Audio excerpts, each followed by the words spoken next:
কুল্লু নাফসিন যায়িকাতুল মাউত, সমস্ত আত্মা, সমস্ত প্রাণ আল্লাহ তাআলা বলেন মৃত্যুর স্বাদ গ্রহণ করুন, মৃত্যুর স্বাদ গ্রহণ।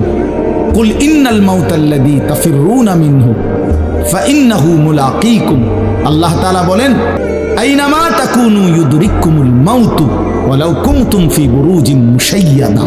আল্লাহ বলে তুমি যদি এমন একটা বিল্ডিং বানাও, ঘর বানাও, যে ঘরটা অনেক উঁচা, যে ঘরটার উপর দিয়া কেউ ভিতরে ঢুকতে পারবে না, যে ঘরটার মধ্যে একটা ছিদ্র নাই, একদম আটকানো, তো এরকম একটা ছিদ্রবিহীন সুউচ্চ ঘরও যদি তুমি বানিয়ে তার ভেতরেও তুমি আশ্রয় নাও, তো ইউদরিকুমুল মাউতু, মৃত্যু তোমার সেখানেই পৌঁছবে,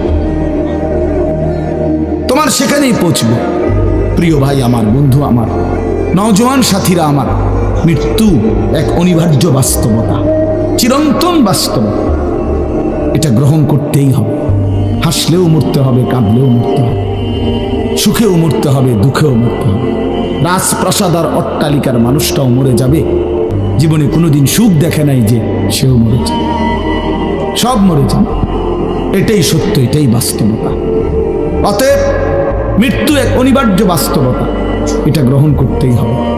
এটা যদি আমরা মনে রাখি তো আমাদের জীবন অনেক সুন্দর হইত, অনেক সুন্দর হইত।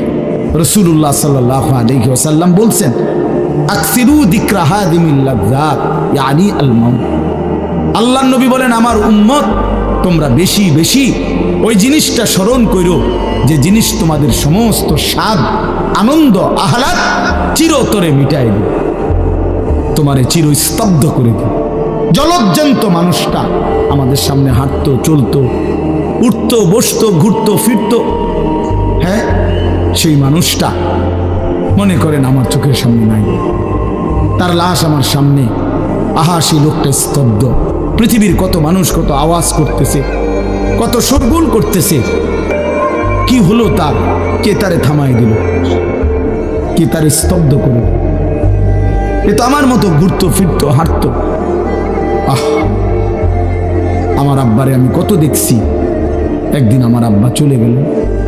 আমার দাদারে আমি কত দেখছি, আমার দাদা একদিন চলে গেল। আমার জ্যাঠারে আমি দেখে আসছি, দোয়া করে আসছি, ফুঁ দিয়ে আসছি। এক সপ্তাহ পরে জ্যাঠা ইন্তেকাল করলেন, আবার এক সপ্তাহ পরে আমি গিয়া জ্যাঠার জানাজা পড়াইছি। এই তো বাস্তবতা।